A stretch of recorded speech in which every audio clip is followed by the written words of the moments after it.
Malcolm Ingram and the producer Matt Thomas. Thank you.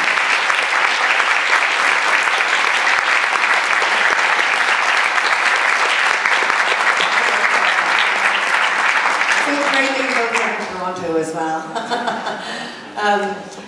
No, we have you making films. So I just wanted to start with, and I'll open it up to questions because I'm sure that you have a lot, but I just want to start with sort of, you have amazing access to all of these athletes, and maybe talk about your process of getting them and how you got them to agree to be in the film and how you started the project. Lots of begging. We were actually really fortunate in how it kind of worked. The way that the project came about is, I'm not a sports guy, obviously, and I hadn't even thought of making a documentary having anything to do with sports. And then Michael Sam came into the closet, and I realized this was kind of a really important moment, kind of in gay history, because essentially you're having an out man enter into the draft, and basically potentially being kind of broadcast in, like, you know, everybody's living rooms and, like, you know, on Sundays and stuff. So I was just kind of like, this is a moment that I'd really like to capture. So we put together the money in a week because we had to get down to the combine, and we wanted to kind of, like, we didn't know if anybody was going to be filming this story, we didn't know what was going on, but we kind of wanted to throw our hat in the ring and have our chance to tell the story. And then from there, we started looking into the history, because it's just like, you've got to frame it with something. And as we kind of started looking at the history, like, I was so embarrassed I had no idea who David Kobe was. And then you kind of look back, and you know, I knew Billie Jean King and stuff, but I didn't know so much about, like, a Billie Bean. So basically, there's this incredible rich history that we kind of realized. It was just absolutely brilliant. And then the first person to talk to us was John Amici. And he basically has a lot of credibility and stuff, but I think when he came on board, other people came on board, and then the last two were Billie Jean and Martina. And it was really funny, it's a funny story about the competitiveness. Martina, kind of like, Billie Jean King, we were kind of like, we were really kind of chasing after both of them, and it didn't look like Billie Jean King was going to be able to be in the movie. And we'd kind of been waiting, and then Martina kind of came on board. And then we basically, and Billie Jean King had kind of passed, like, she's like, look, I can't figure out my schedule. So I wrote her this long letter that was just like, I hope you reconsider, by the way, Martina's in it, we gotta call in 5 minutes. Then literally, she's in. So I thought that was That's like amazing. Maybe Matt, you could tell about maybe a bit about your involvement in that? Yeah, I mean, Malcolm and I worked together on his previous film Continental, and he called me up, and a week before the combine, and was like, I want to do a gay sports movie. And a week later, we were in Indianapolis with our crew shooting, and we were really lucky to work with Sid Ziegler, who was the founder of Outsports, who really kind of had that network to all the athletes, and it was really helpful for us to kind of work with him. And like, it's like Jason says in the film, like, we were surprised at how it was really this fraternity of athletes who weren't just all out in their own different pockets, but we were really working together and supporting each other and really built this community together. And once we kind of tapped into one part, it all just kind of floated together. Actually, credit goes to Josh Levy, a Canadian filmmaker, and he put us in touch with he got us in touch with Sid and everything, so he was somebody who was really helpful as well. Go Canada! A lot of favors, we were very much helped. I'm going to open it up to questions. Oh my God, there's got to be a question. Yes. You used Tim Hardaway as an example of homophobia twice in the film, but you didn't acknowledge that he's now an advocate for LGBT rights. I'm curious as to why.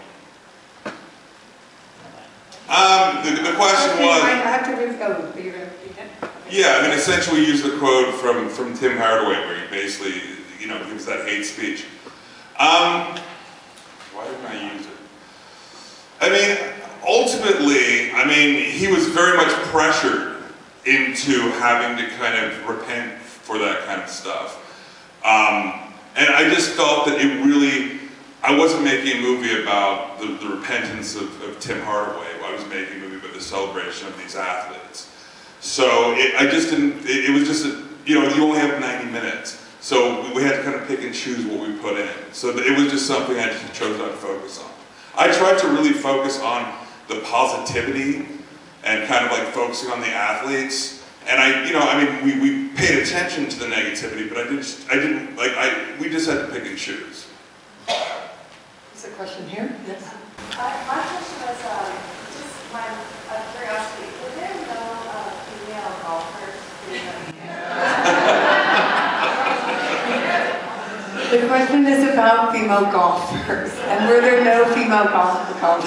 There certainly are, but there are so many out gay athletes that are, we could make this movie 10 times over, really. So we kind of, like I said kind of before, we had this network of people that all kind of floated together, but there were definitely, we could have been shooting for years and years and years and still not gone through as many amazing athletes that are out there. So, hopefully, maybe a TV series.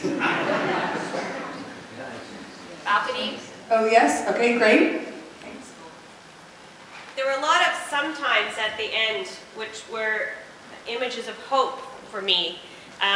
What would you envision would be a sometimes that comes out of this movie? Thank you for this movie, by the way. It's inspiring. And, thank you. And for me, who's somebody who's newly out, I appreciate it. So what would be your sometimes that would come out of this movie? What would be your sometimes that would come out of this movie? I think one of the greatest things that is basically talked a lot about this movie is the possibility of it being used as an educational tool and being kind of seen in the school systems and things. I think that representation is the most important thing in the world. Like, I came out in my 30s because I was basically gay in theory, not in practice. I was a big, fat, hairy guy, and I was living in a world that I just couldn't. And then I found this group called the Bear Community, which basically I felt very welcome. And I was like, oh, okay, this is where I fit in. I was like, I'm gay, I'm gay. So essentially, like, I think representation is important. And I think that if you're a young athlete who's gay, and you kind of have a lot of turmoil about that, seeing a Connor and a Chandler, and kind of seeing kind of like, yeah, it's, there's a lot of struggle, but also the game to, being who you are is so rewarding, and basically seeing, examples of it, I think is an incredibly helpful tool. So, the fact that we met Connor and Chandler and they were so, generous to share that story, I think that is a very helpful thing for, somebody who be watching in the future. Yeah, we're really also excited. We've had some requests from schools to start showing things, and looks like we're probably going to screen in town for Pride House over the Pan Am Games, which is really exciting. So, tell your friends to go to that.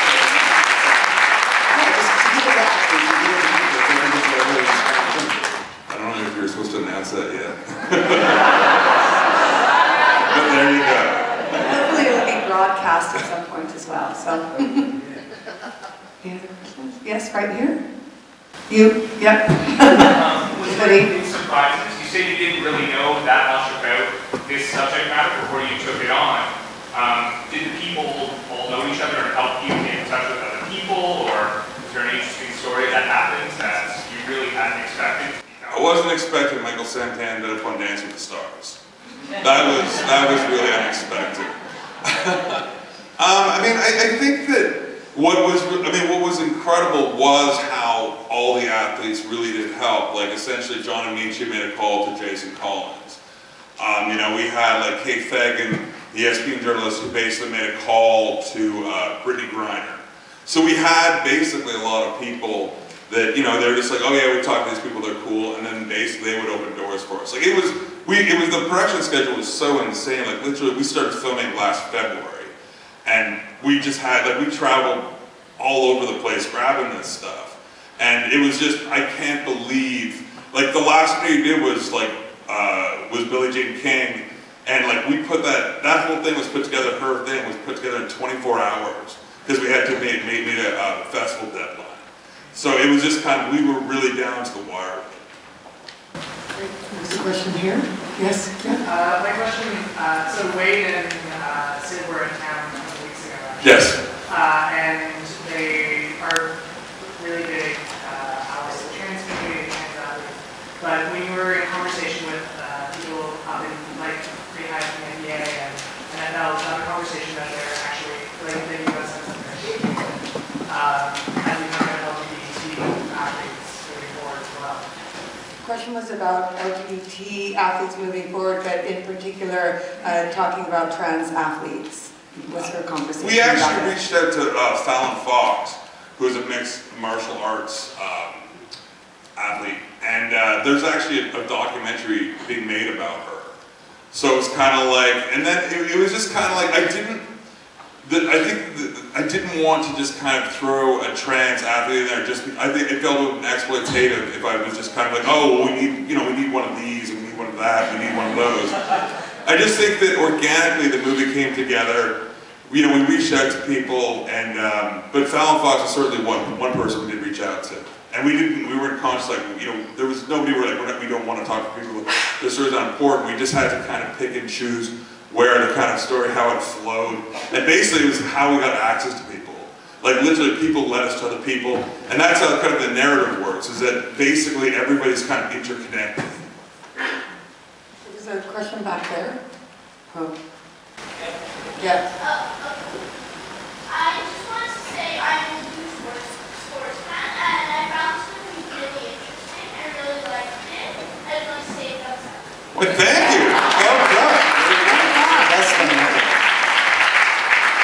I could use you making this movie. I don't know that much about sports. There's a question here. When you mentioned that you had heard of some of these athletes, I guess my question for you both is, what do you think the change will be when athletes that can perform like LeBron James and Sidney Crosby, that everybody has heard of, happens to be gay? What will the effect be on the wider community? Again, it's just more representation, but that's the next kind of step. Like Michael Sam, like that was an incredible step, and I think he was an incredibly brave individual. He had no idea what the playing field was going to be like after he came out. And I think that everybody that kind of comes out on that kind of level just basically paves the road a little bit more. I mean, it's still a struggle, but after last year, which really seemed to be the year of the gay athlete, like you hear like every week or two, there's a new athlete coming out. Like it seems to really be the pace seems to be picking up pretty quickly. And eventually one of them just not. Yes. Yeah, And the more people that come out, the more. Everybody's waiting on the NHL player. Yeah.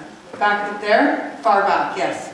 Given the popularity of soccer around the world to the female and male audience, and the explosion of soccer in North America, especially Canada, were there any positive Union soccer players? We do have one, Justin Fafney. Come on, man, we got one. We got a soccer player. Roger Rogers actually was doing, we actually reached out to him and he was doing his own thing.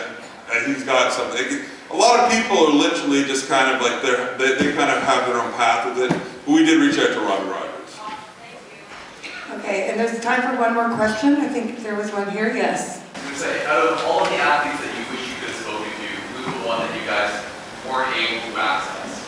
Who were you not able to access? Like, well, after we got Billie Jean King and Martina, it was like, there was nobody else that could possibly want. A lot of people asked me about Michael Sam. There wasn't, like, he was very much the fuse that kind of lit the whole thing. But I think it's better, he's kind of represented as kind of, he introduces us to a lot of things and concepts. But ultimately, I'm fine with never having to talk to him. I think there was a chance that we were going to talk to him from the very start. Like, you're not going to get him because the Oprah thing was brewing and there was a lot of money involved. And then the Oprah thing happened and it went to shit and everybody kind of freaked out. They're like, well, maybe. And then by that time it was kind of like, well, and then if he stayed with the Rams, if he ended up playing his first game, it was all set up that he was going to talk to us. And then when that didn't happen, it was just kind of like, so Michael Sam, like, he wasn't one of the people that but he's probably the one that if we could have talked to, it would have been interesting. I'm fine with it. But again, Martina and Billie Jean, like, that was enough. So I want to thank you. Thank you, and thank you everyone.